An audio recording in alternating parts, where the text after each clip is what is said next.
time that I did one of these, and I actually work for a greater KC Link right now, and I also provide special instruction services to Part C families in Missouri, and also have my business called Building Connections, where I provide training and technical assistance to groups like you and child care centers and others. So I'm going to go ahead and get started. I'm going to go ahead and share my PowerPoint.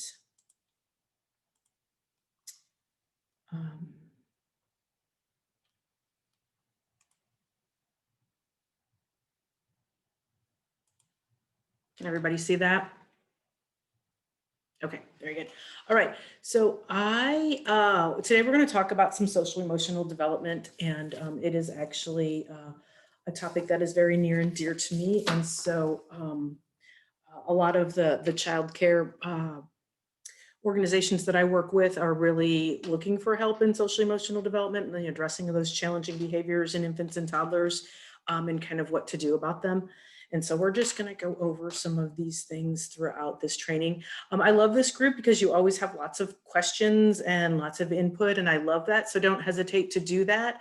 If you do it through the chat, maybe Stacy, you could monitor the chat for me, and just if anybody puts in it, because I can't see the chat when I share my screen and put my yeah, sure, and put my PowerPoint up. So thank you, I appreciate that. So okay, and again, if you have any kind of anything to add, just let me know. So our objectives today are just kind of understand social emotional development and how it unfolds in the brain. We're definitely going to take it from more of a brain structure kind of conversation today. We're going to talk about the role of relationships and attachment in social emotional development, and kind of what that looks like when infants and toddlers form that bond with their primary caregivers. We're going to talk about the stress on social emotional development, and then understand empathy. So we're just going to start right in. So I'm going to do a little bit of some covering of what the brain looks like for a newborn baby. When a newborn is born, they're between 12 and 14 ounces. And if we were all in a room together, I would have a ball or a grapefruit or something that kind of models a newborn brain that kind of weighs a little less than a pound. And then I would also have another big ball that kind of weighs more closer to about 3.5 pounds. And so when a newborn is born, like I said, it's a little under a pound. By the time they get to a year old, a child's brain weighs about 2 pounds. And by the time they get to the age of 6, their brain is 95% of the size of an adult. So their brain growth, just the size of their brain, grows 95% by the time that they're 6 years old. So it doesn't mean that they have all the functioning of an adult brain. It does mean that the size of their brain is already established by the time that they're 6. And so it's just kind of a way to wrap our heads around understanding how quickly that the brain grows, and all of the changes that take place between newborn and even 5, 6 years old. I think that that's really important to know how quickly that develops. So also when we're talking about brain functioning, so when a baby is born, they're born with basically, their brainstem and their limbic system is in place, and that is what really receives signals from senses and helps them interpret memories and feelings, and it gives them that fight, flight, or freeze kind of responses. And so we have those very innate responses already in a newborn, and the brain grows from the bottom to the top and then from the back to the front. So that prefrontal cortex that they always talk about, that some kids don't develop until they're closer into their early 20s. And we see that in their decision making and their executive functioning. So we do know that it grows from the bottom to the top and from the back to the front. So those top functions are taking in and processing that information and then taking action. So we're taking that moment to think about, what am I doing? What are the consequences? And again, like I said, as we know, some of those teenagers are definitely still working on that function of their brain, and how to adjust a plan if something isn't working, and really, really engaging in a lot of problem solving. So that's really important to know, because what we're talking about in infants and toddlers then is that they are really functioning out of just their raw emotions of fight, flight, or freeze, and kind of really trying to manage all of these feelings that they have at the very beginning. So I do want to go into a little bit about synaptogenesis, and that is those neurons and connections. And we probably all know and have heard about all of those little connections and neurons that need to connect in order to create those bonds that help them learn things over and over. And the more we have certain connections, the more those connections become stronger over time. So the experiences that children have are what create these connections between neurons. And so, um, again, going back to what they are experiencing, those are the connections that are becoming stronger every day based on what they see and what they hear and what they're feeling. So as the child learns to crawl, connections between neurons in the brain and the motor neurons in the body and the muscles target and strengthen and grow more efficient with practice. So as we know, everything that they do um, over the course of that first couple of years, the more they practice it, the better they get. So.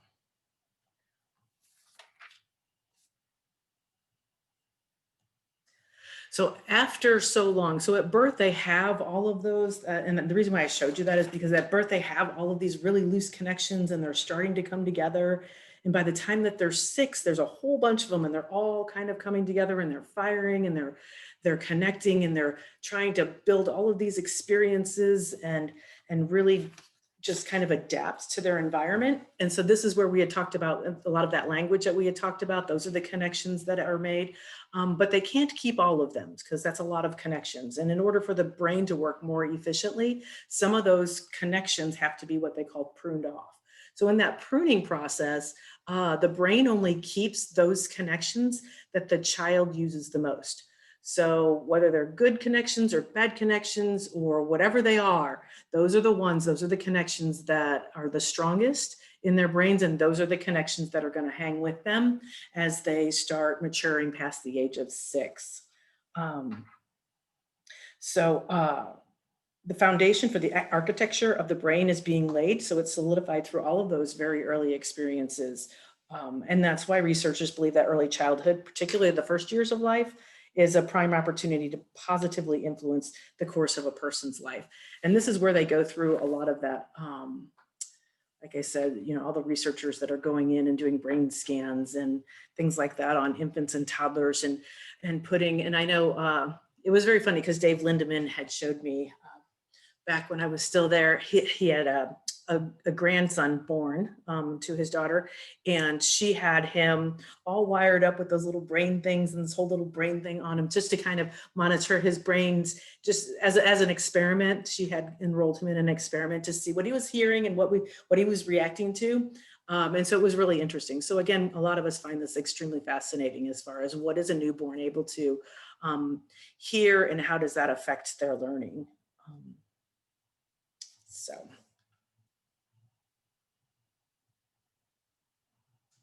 okay. So this is a really great exercise if we were all together. And I'm just going to describe it to you because it just kind of talks about how important it is that when you have a routine with your infants and toddlers, that the things that you do over and over and over again, not only help them understand with that predictability and know what's coming next and giving them some kind of safe and secure feeling and knowing, hey, I know exactly what's coming next. It's bedtime. First I brush my teeth and then I get a book and then I lay down in bed and then, daddy reads me a book and they turn off the light. And that's the same thing that happens every night. So as they have those feelings of predictability and routine, they also start developing those connections of feeling safe. So every night I go to bed, I feel safe. And this is, kind of leads to those experiences. But in this fun activity is we would all stand in a circle and I would have a ball of yarn and somebody would call off a routine and you'd throw the ball of yarn across the circle. And eventually somebody might say brushing teeth, somebody might say taking a bath, and you throw it across and it becomes this big connection, this big web of things that become strengthened over time because they keep happening and happening. So it's a very good visual of, again, having those routines with families and families understanding that bedtime routine can, if they're struggling with getting their child to go to sleep, a very strict bedtime routine can be very helpful for a child, an infant or toddler to know what's happening next and to kind of start understanding that it's bedtime and this is what we do at bedtime. So this is just a quick slide I'm going to go over about plasticity. That neuroplasticity is the brain's ability to change itself based on an individual's experience. They're doing a lot of research on this. This is the epigenetics that they talk about where, you know, back in the day, it was, is it nature or nurture? How does a child develop their personality? How do they develop resilience? How do they develop all of these things? And what they're finding is that it's a little bit of both. You're born with a set of genes and chromosomes and things like that, but the architecture of the brain can definitely change over time, dependent on a child's experiences. So that plasticity piece is kind of that piece of going back and saying, hey, just because we've said that if a child has ongoing trauma, that they're going to have difficulty throughout their life. This neuroplasticity piece is that piece that says, but we're not going to give up on them. We're definitely going to know that there is a chance to change their trajectory of where they're going, even if they've experienced trauma in the early years. It just might take a little longer. And this is a really good case for me because when I work with some of the children that I work with in First Steps, and they come to me and they're in foster care, and they seem to have very little self-regulation, very little control over their behavior. Their behavior is almost challenging with almost every person that they meet. You know, knowing that while it's going to take longer for all of us as a team to work together to help these children understand limits and boundaries and things like that that they've never experienced before, that we can do it. So again, it's just that piece that says, hey, don't give up on any kid just because they've had some kind of trauma or seem to have ongoing challenging behaviors. Like I said, the harder it is, well, the longer it takes for the brain circuitry to become reorganized when exposed to new experiences. So I know that that's going to take us longer at 2.5 than it would have if they were 18 months old, to help them understand those limits and boundaries that they really need to understand as they get into classrooms and childcare and really experience a lot of challenging behaviors, which really result in them not feeling good about themselves. So it's just this big cycle too. So we just really have to kind of work together as a team. And I really try to work together with childcare providers along with foster parents and everybody else to try to understand what's best for that child.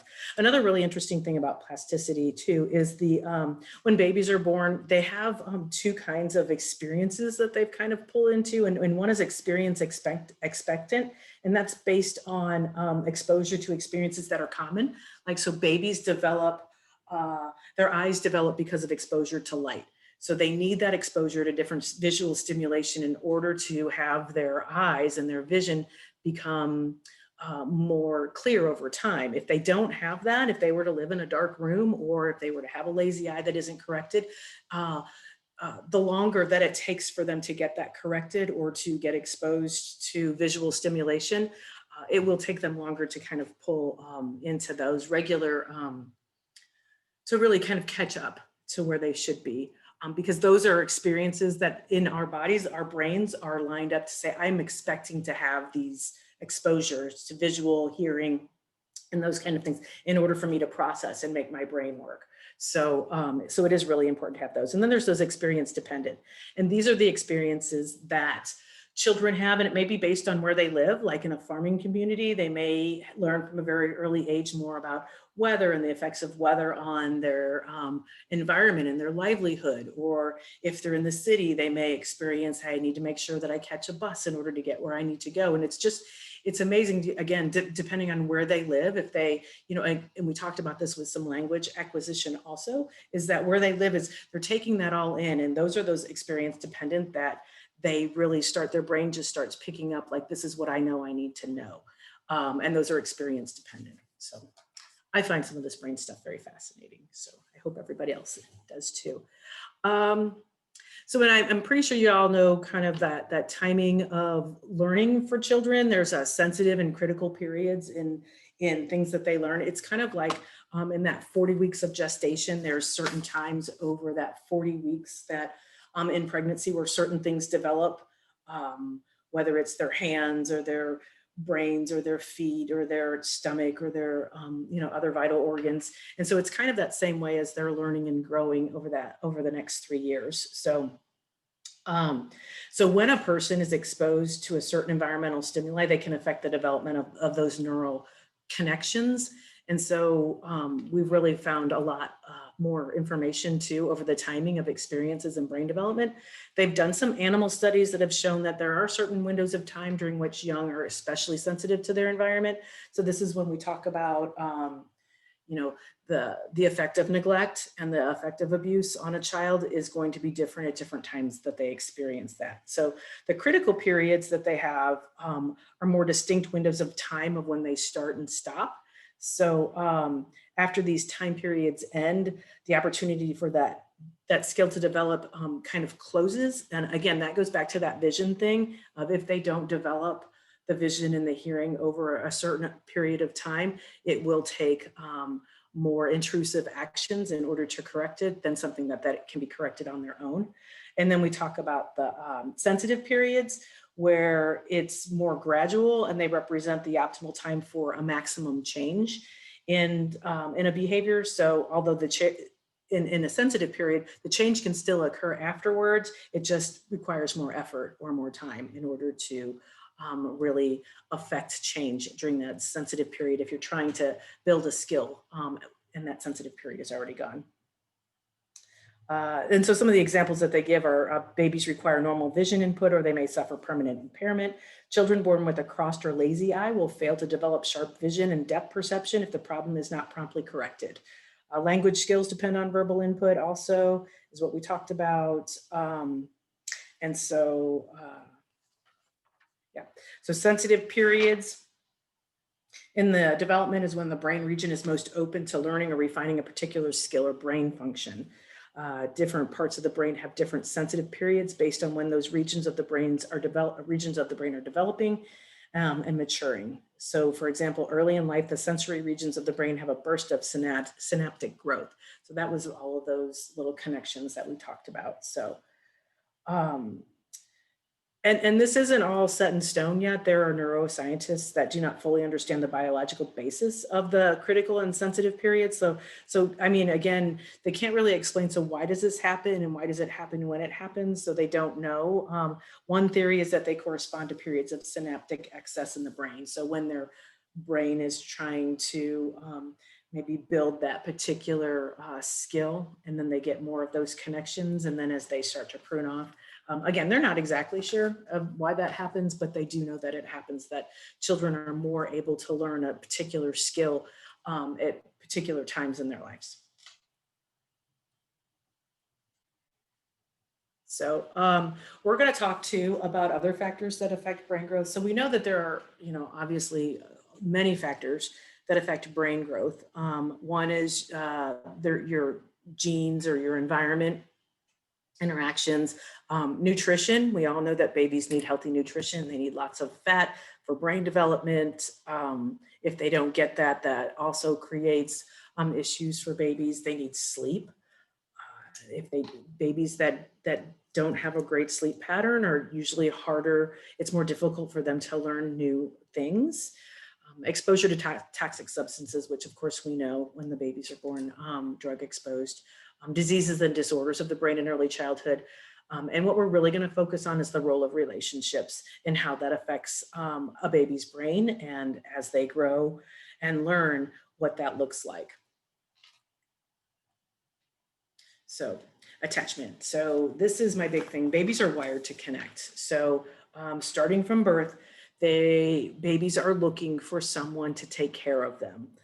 They need at least one special person who will help keep them safe and make them feel warm and secure and stable, and interact with them in those gazes and touching. They need a physical touch. They need to be held. They need to be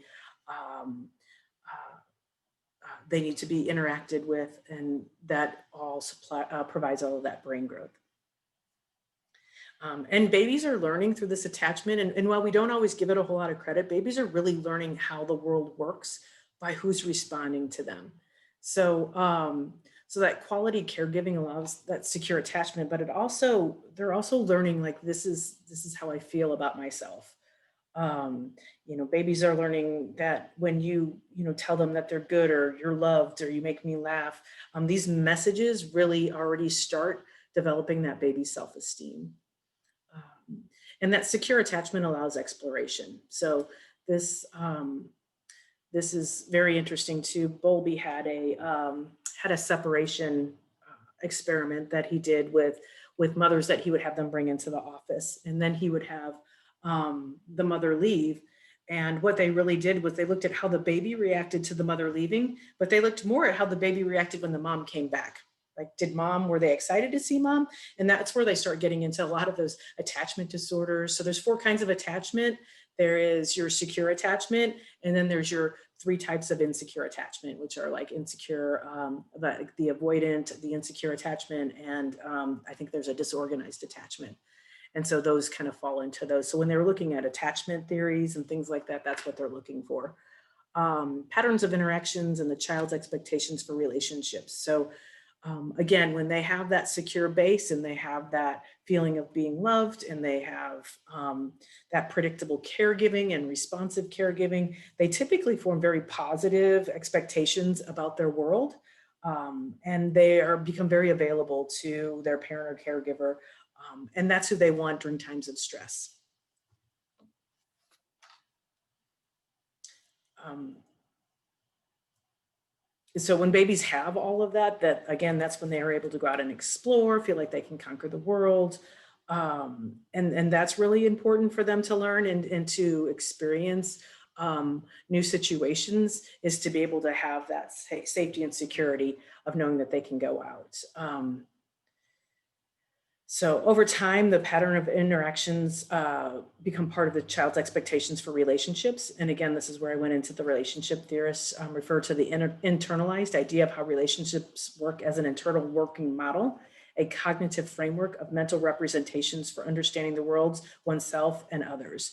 So, and again, this working model of what they have in relationships between birth and 3 is shown to really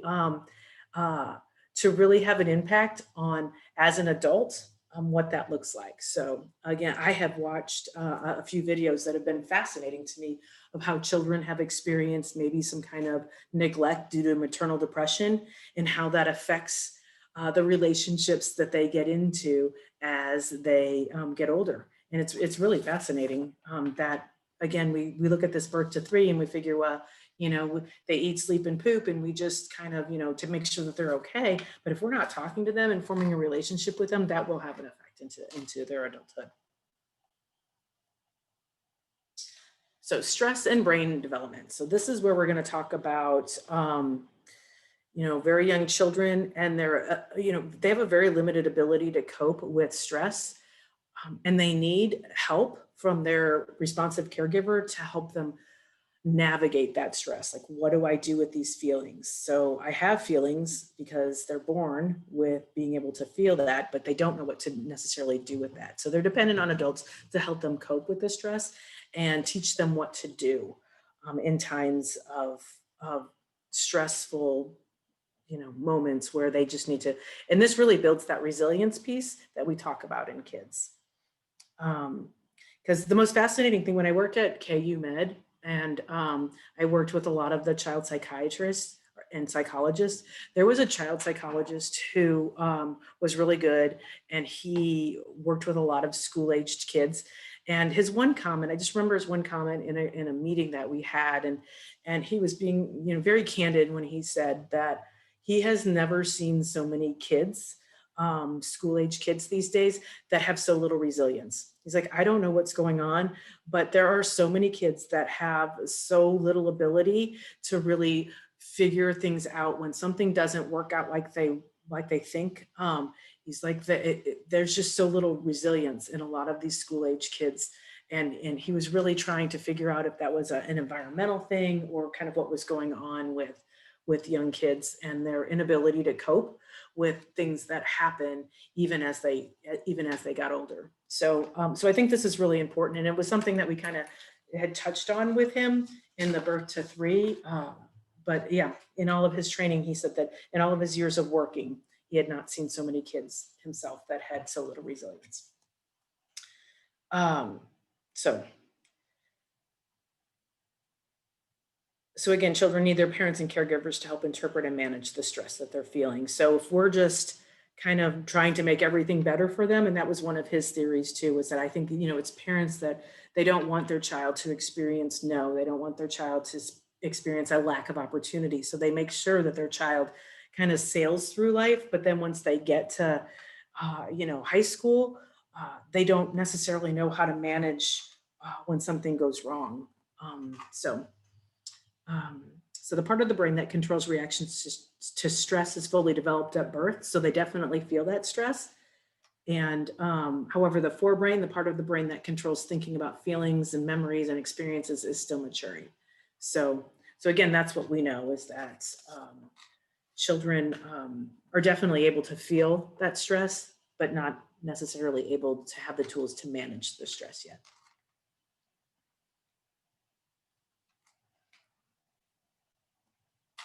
Okay, was there? Let's see, is there some chats in here? Okay.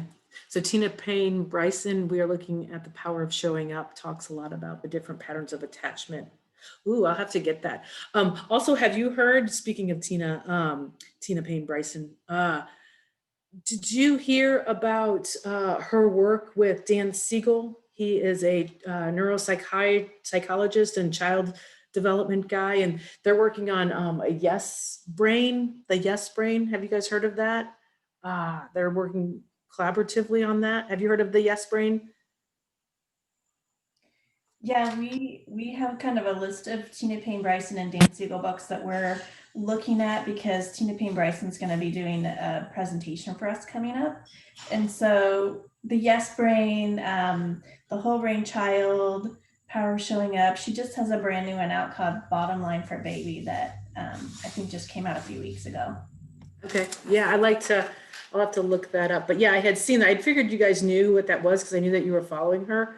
Because I knew that she was supposed to come last time too, COVID reared its ugly head and we didn't get to have her. So, or that y'all didn't have to have her. So, but yeah, it was like the Yes Brain. It was just the research behind some of it that I had read was really fascinating, and like how a child feels when you say yes as opposed to when you say no, and kind of like doing those experiments of like, if someone is constantly telling you no, how does that make you feel? But if someone's constantly telling you yes, you have more feelings of competence and confidence and moving forward and trying new things. So I thought about getting that for some of the childcare providers that I work with, because unfortunately, when I walk in there, I hear a lot of, no, don't do that. No, no, no, no, no. And I'm trying to get them to understand that, maybe kind of showing them what they should do instead of just telling them what not to do would be better.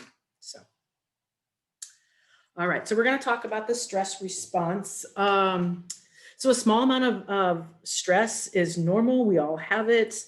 We need it to really kind of get us moving in our lives. If we're late for work, if we've lost our car keys, that stress that we have that makes us go look for our car keys and get to work is really important. So that stress response is something that everyone feels. Babies feel that from the very beginning.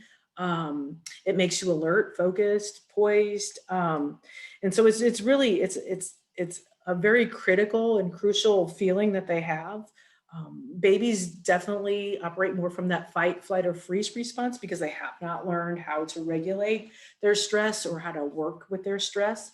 Um, they have shown that they have the cortisol that helps to slow down the body systems that are not necessary for survival, and so and until they can get back into that calming response again, so that they can calm themselves down. So with all of that, they need parents, they need adults that can help them do that. So of course, we all need that stress response when stress is truly an issue where we need to, get out of a situation or, fight our way to freedom or whatever it is, whatever is threatening us. But we definitely need to understand the different levels of our stress response and focus on that.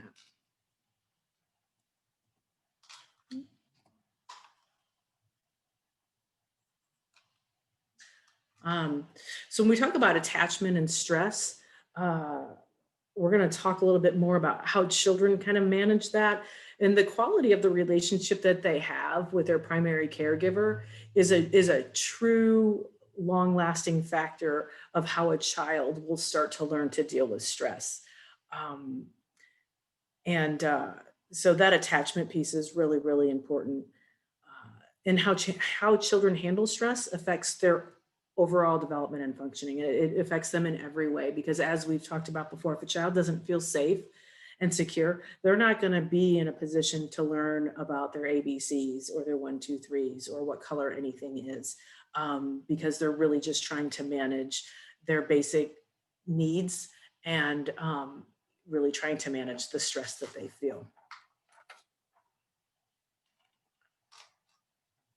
Um, so when we talk about stress, children feed off of their parents. So they're very intuitive. Children are very sensitive to how their parents are feeling.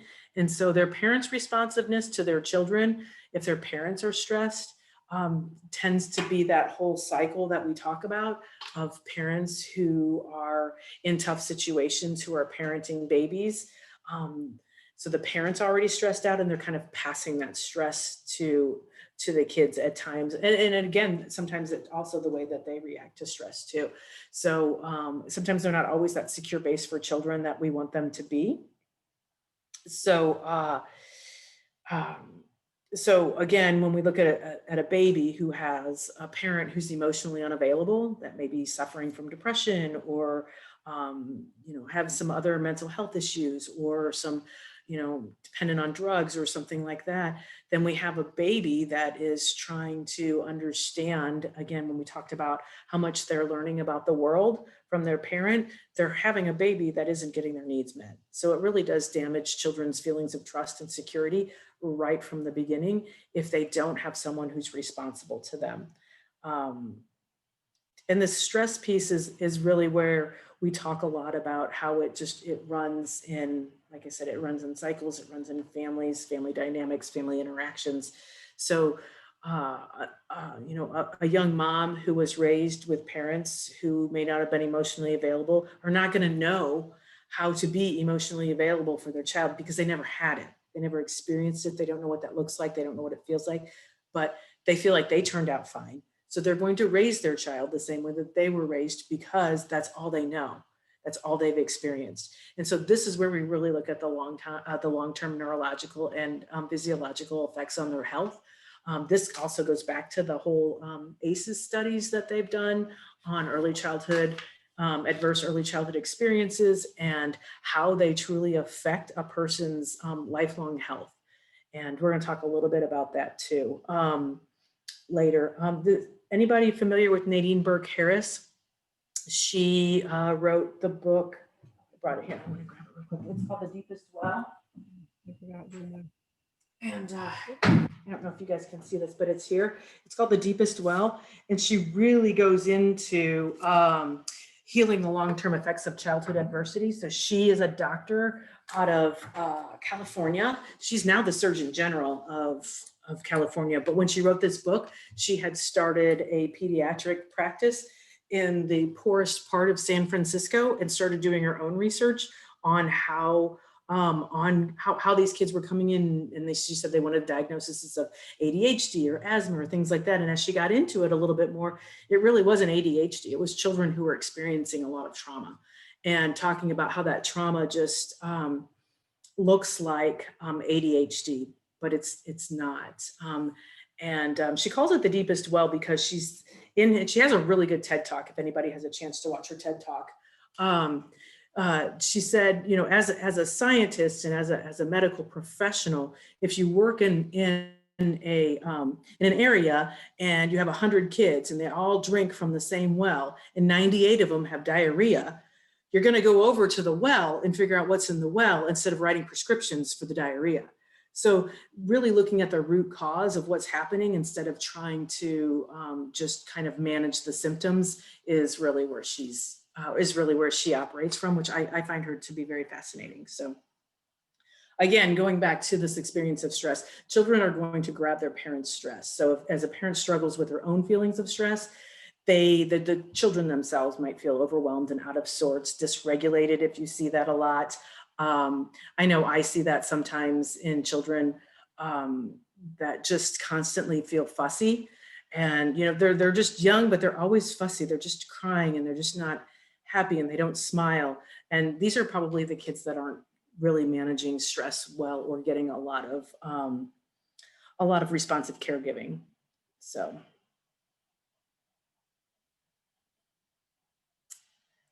okay, so I think I'm going to come back to that video because I do have that video pulled up. So we're going to talk about stress on a continuum. So we talked a little bit about how everybody experiences stress.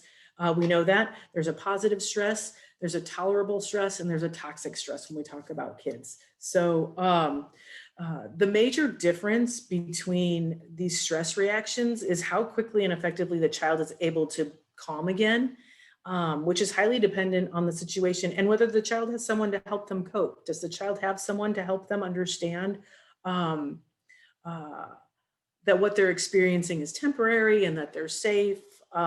So when we look at different kids, we can have some kids that their stress might be tolerable.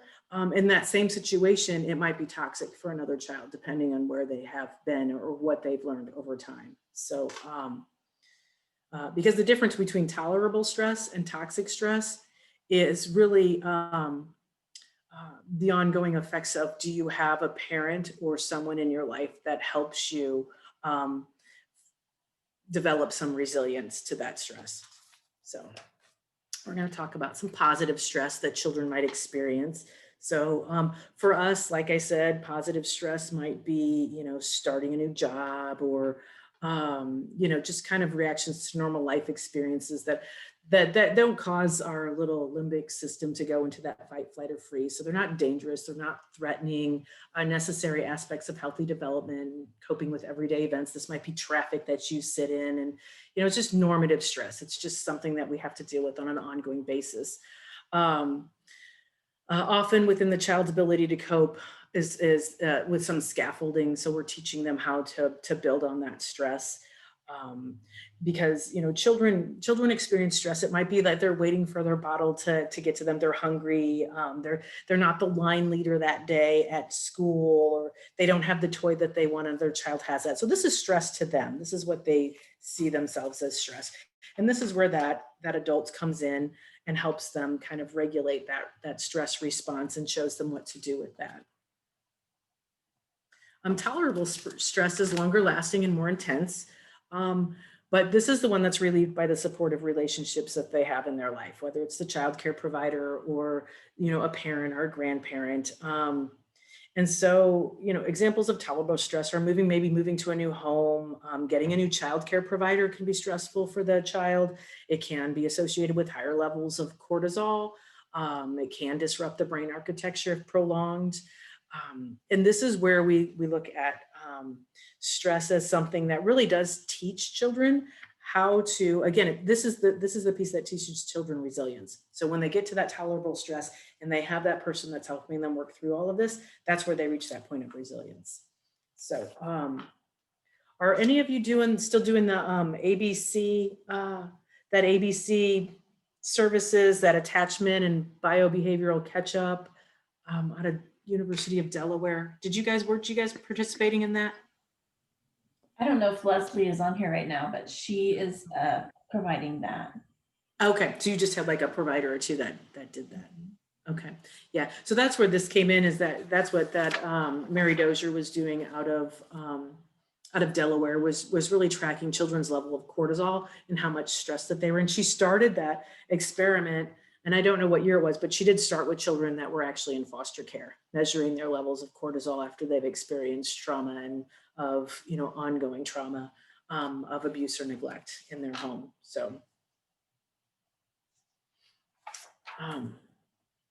So toxic stress is when you have that strong and prolonged activation of that body stress response. So that child is never really moving out of that fight, flight, or freeze.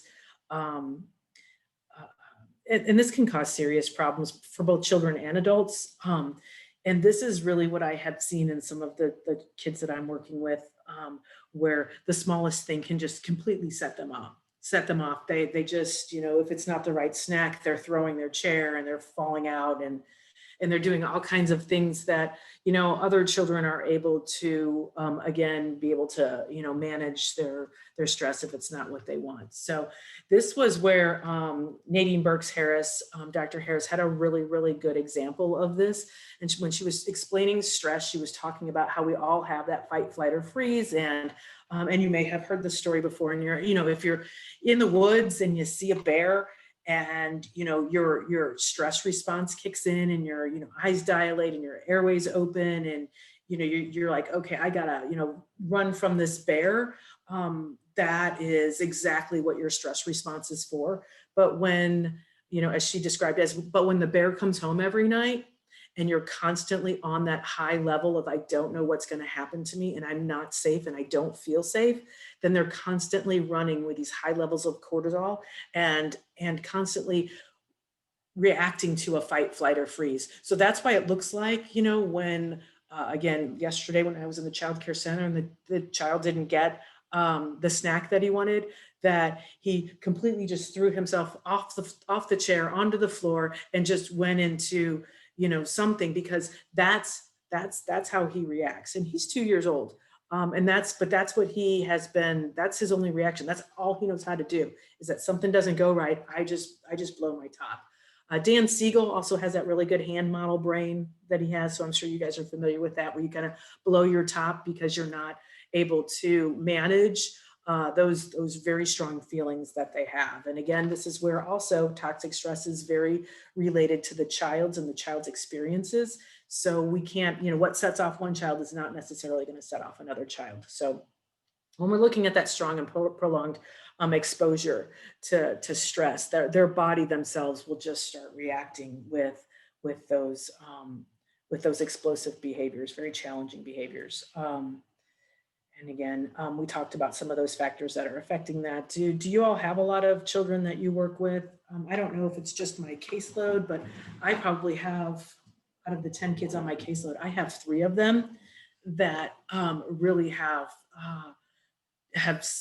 some toxic stress situations. They just really function with a lot of challenging behaviors, and really have a lack of self-regulation and self-control. And so working with that can be really hard, especially in like a classroom situation where you've got a lot of kids around you, because a lot of times that all of that other stimulation doesn't help them. But it's something that they have to do. They have to go to childcare in order for their parents to work. So it's not something that they can avoid. So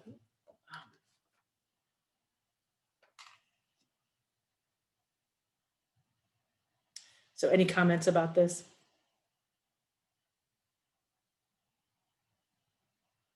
So the one thing I just want you to remember is that the difference between that tolerable stress and that toxic stress is not necessarily the event itself. It can be if it's ongoing, but it's made more tolerable by that caring adult who helps that child to cope with that stressor, and helps them understand, and gives them meaningful ways to manage those very strong feelings that they have. And so that's really another big difference between tolerable stress and toxic stress, is, do they have somebody? And if they don't, then that makes it really hard for the child. So this next slide is really interesting, and I just wanted to show it to you because this is a brain scan of 2 children. And I'm trying to see what their ages are. They're just, all it says is that they're preschool children. The scan on the left shows a healthy or typically developing brain, and the scan on the right shows the brain of a child who's had extremely adverse experiences. They didn't say what exactly those experiences were. They just said it could have been neglect, trauma, or abuse. The amount of red you see indicates the brain activity. So you see a lot more in the left side of a typically developing child. And the general lack of red areas on the right side of the child who was exposed to neglect and trauma. Also shows a lack of, they have the temporal lobe areas circled because it shows a lack of activity in those temporal lobes. And the temporal lobes are associated with processing auditory stimuli, comprehension, language, behavior, and short and long-term memory. There is also less relative activity in the frontal lobes, which govern that problem solving and self-regulation. So you can see a lot less red in that, I'm pointing to it like you guys can see me, a lot less red in that front part of the brain too, where they're starting to process that problem solving, like this is what happened to me and this is how I make this better. And so, they're not developing that either because they're stuck back. If you look at the back of their brain, that you see all that redness in the back of their brain, that is their limbic system. That's where you have that fight, flight, or freeze. That's where they're operating out of in that child that's been exposed to neglect. So again, when we talked about, nature and nurture or epigenetics and how, events and experiences actually change a child's brain, this right here is your perfect example of how it truly does affect a child's brain and their learning, and how, and what I do, why I'm extremely passionate about getting in early and helping people understand, parents understand the effect of not picking up your child to feed them, not engaging in joint attention, not gazing at each other, so that's where I really like to get in there and work with families and help them understand the importance of that. It may seem very minimal to them, but it's hugely important for that infant or toddler. So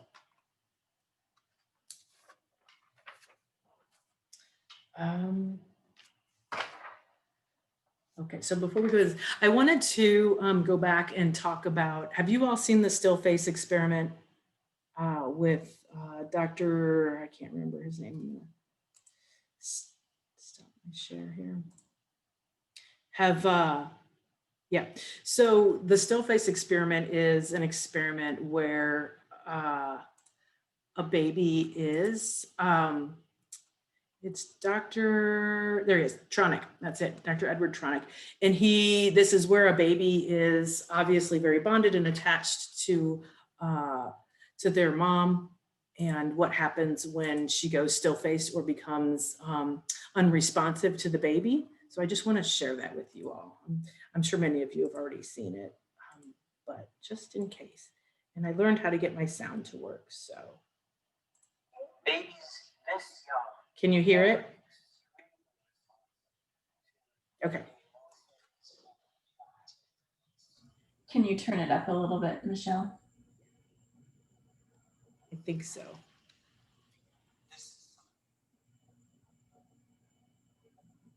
I can sort of hear it, but it's kind of cutting in and out.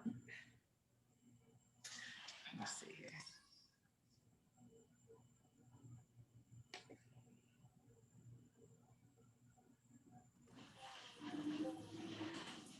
Can you hear it better now?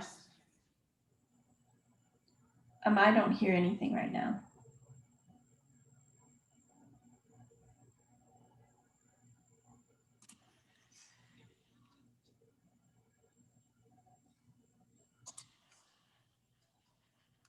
To do in the world, and that's really what the baby is used to. Want me to start it over? Then we ask the mother to not respond. Do you want me to start it over? I think you can play it from where it is. That's good. Okay. To the baby. The baby very quickly picks up on this, and then she uses all of her abilities to try and get the mother back. She smiles at the mother. She points because she's used to the mother looking where she points. The baby puts both hands up in front of her and says, "What's happening here?" She makes that screechy sound at the mother, like, come on, why aren't we doing this? Even in this 2 minutes, when they don't get the normal reaction, they react with negative emotions, they turn away, they feel the stress of it, they actually may lose control of their posture because of the stress that they're experiencing. Okay.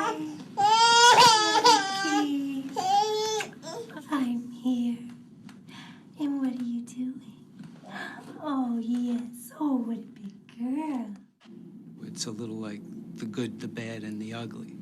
The good is that normal stuff that goes on that we all do with our kids.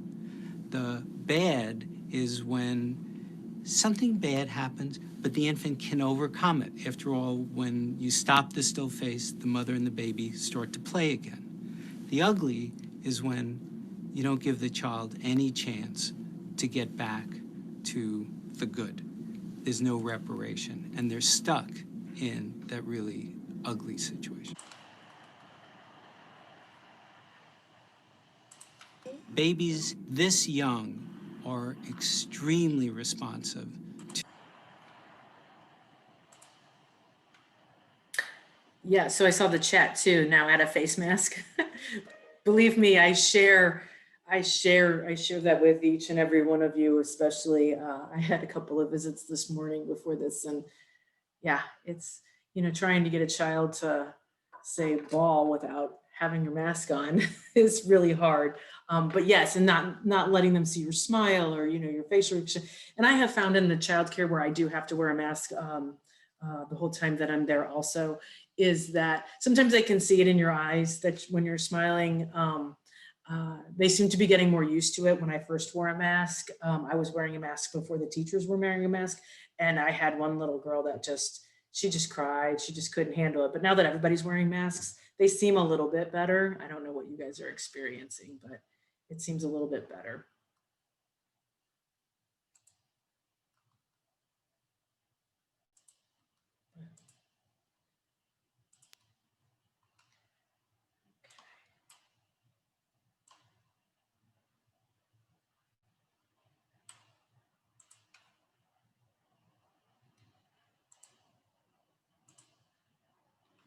Okay. You guys are quiet today. So, so I just wanted to show that still face so that we could talk about a little bit about, that was a child who is used to having, her mother always react and be there for her. And in 2 minutes, how she really just kind of struggled socially to really recover, and again, like Dr. Tronick had explained, that gave her a chance to do that, to kind of recover. But And Michelle, Kay was saying there's a new still face experiment with cell phones. I haven't heard about that one, but that'd be interesting. Yeah, I will definitely have to look that up. I have not. So whoever that is, if you get that, Stacy, if you can send that over to me, that would be great. Or even just like a couple of words to Google. I'll try to Google it or find it. Because I think that is, again, another huge hurdle that we have to go through is a lot of the electronics and things that we're talking about when the family, when the parents are physically in the room, but not emotionally present for their kid because they're on their phone a lot. Or the child has a tablet too. I've seen that more than I would like to say. So that's good. I'll have to look that up. So talking about the long-term impact of toxic stress, this is where you got into that ACEs and that study that was done by Kaiser Permanente, and how a lot of the people that they did their experiment on did experience health issues. And so when we talk about a long-term impact of stress, you're gonna start out with some early child or adverse childhood experiences, go into that disrupted neurodevelopment, which we talked about, where I can't learn because I don't feel safe and I don't know what's going on. And then into that social, emotional, and cognitive impairment, which would probably bring out that brain scan and say, this is what happens to a brain when children don't get that needed attachment and bonding in the early years. The adoption of health risk behaviors. So again, Nadine Burke-Harris also addresses that in her TED Talk. If that's something that you guys are interested in, I'm happy to share that link to the TED Talk. That, at first the doctors were like, well, if, people who experience abuse or neglect as children tend to self-medicate with, drugs or alcohol and things like that, and that's what leads to their problem. or their health issues. And yeah, so she had a really good explanation of why she felt like that was more medical than mental health, and how she used to refer to mental health or to social services for those social or mental health issues. And now she's realizing that it really could come from a medical perspective also. Disease, disability, and social problems, and then an early death is what they've talked about, the exposure to adverse childhood experiences. Yeah, some of us have read that book, The Deepest Well, and Teresa was saying, yeah, please send the link to the TED Talk too. Okay, sure. It's really good. She sums up a lot of things in about 14 minutes, which is a lot, which is very very good. She's very good. She's a very engaging speaker. So when we're talking about healthy brain development, so I just wanted to cover the 5 R's that 0 to 3 goes over, and that's relationships, responsive interactions, respect, routines, and repetition. And so these 5 R's are really important in that birth to 3, birth to 5 age range. And I find that respect thing is really important too, because sometimes when I work with childcare providers, I feel like they could be a little bit more respectful to these infants and toddlers that they work with. Sometimes I see things that or hear things that kind of make me cringe, and I think, they're a human being, and we all deserve respect. So making sure that they understand that their impact on that child and how they can be more respectful. I don't come right out and say it like that, but I do talk to them about it. And it's been really helpful. I've been surprised at the number of childcare providers who want help, who want to be better teachers. I've been amazed by that. And then I've seen those teachers that are just there because it's a job. But I've been truly surprised by some of these teachers that say, I would love for you to help me become a better teacher. Tell me what, give me some ideas on what I can do or read or things like that. I've been really impressed. So, and again, like I said, the responsive interactions are, that child getting their needs met. Routines help them with that predictability. I know what's happening next. And again, that goes with that repetition of, okay, so this is at bedtime, this always happens just like this. And then I go to sleep and then I wake up in the morning. This is a great slide. Is this on any of those handouts that you sent to us? The 5 R's? Mm-hmm. No, but I think I can find one if you want that. You want that too? Yeah, that'd be great. Okay. Yeah, I will look up the 5 R's. Yeah, I like it because it is really easy, and it really just kind of captures everything in 5 words. So.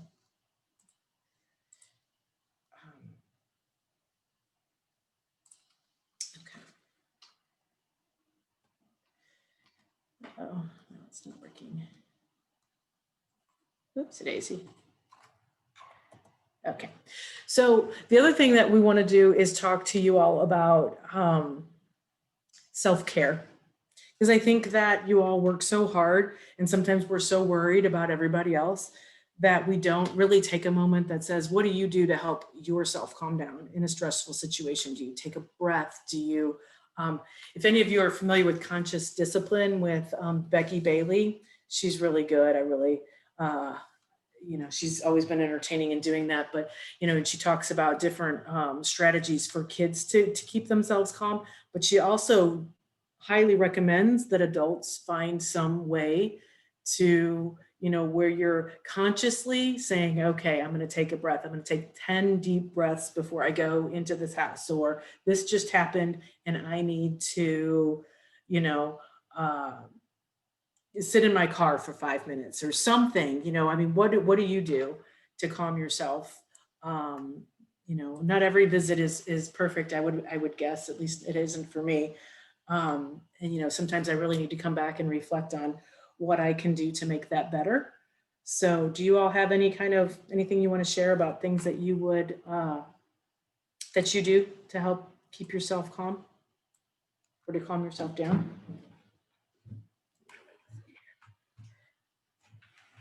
I'm dodging the sun.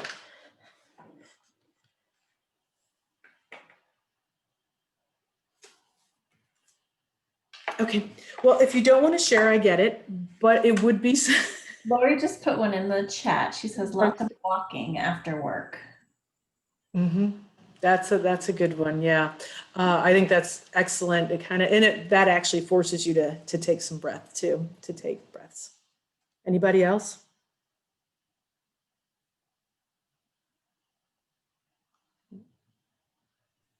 Kelly says meditation and yoga. And Kay says breathing.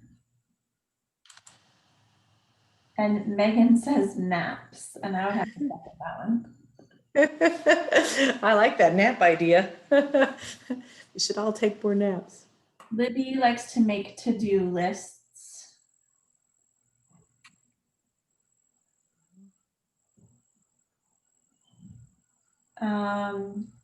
Kay says time with her kids and laughter.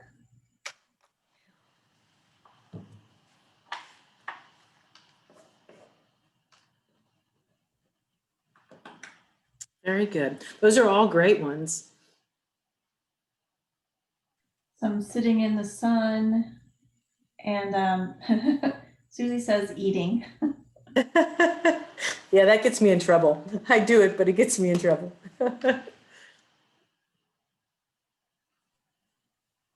Essential oils and classical music. Hadn't thought about that. Listening to NPR in the car.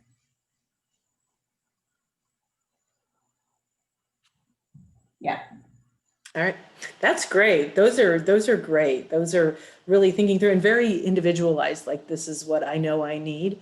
So I think that's really kind of thinking too about knowing that what we do is not always easy, and that we also need to find ways to kind of take care of ourselves and relieve some of our stress as we work with families. So, and being mindful, I think, is really important. Is just kind of cutting ourselves some slack and saying, hey, it's not been easy, and it's okay if everything doesn't look right or feel right. All right, so I'm going to finish up with some key messages that the developing brain is affected by children's experiences and interactions and important people in their lives. Adults play that critical role in supporting children's social and emotional development. And so you can't have social emotional development. A baby can't have social emotional development without a parent or a caregiver. It can't happen. And so that person needs to be present and responsive in order for that child to really develop some really strong social emotional skills. Brain connections are experience dependent, and early experiences last a lifetime. So again, we talked about those attachment styles that a child is creates in that first years of life will go on and affect how they see relationships in the future. And the brain is most plastic in early childhood, but it doesn't mean that we can't work hard and help kids as they get older. So the body's stress response is adaptive, but it can be harmful to brain development if it goes too long or without the help of a caring adult. And we have a powerful role in helping children regulate their stress and build healthy brains. And so I think as we work with families that I know sometimes it's just really hard for me to see a baby, in the care of a parent who doesn't seem to be joyful or excited about having that baby in their care. And so those are really hard for me, but I have definitely learned ways to help that parent make connections with their babies, but that parent also has to be open. So we see a lot of things. That's all I'm trying to say in that. So we need to make sure that we're kind of taking care of ourselves. So I wanted to thank each and every one of you here. I know you all are busy. Each and every day you work with families who need your help, and don't forget to take care of yourself because it is truly important. Like I said, we can't help others if we're not helping ourselves. So keep yourselves strong and yeah. So any comments? I was just going to point out that Katie added a resource in the chat box. A resource for teaching mindfulness strategies for both kids and adults. Love it. I love it. Okay. Love that.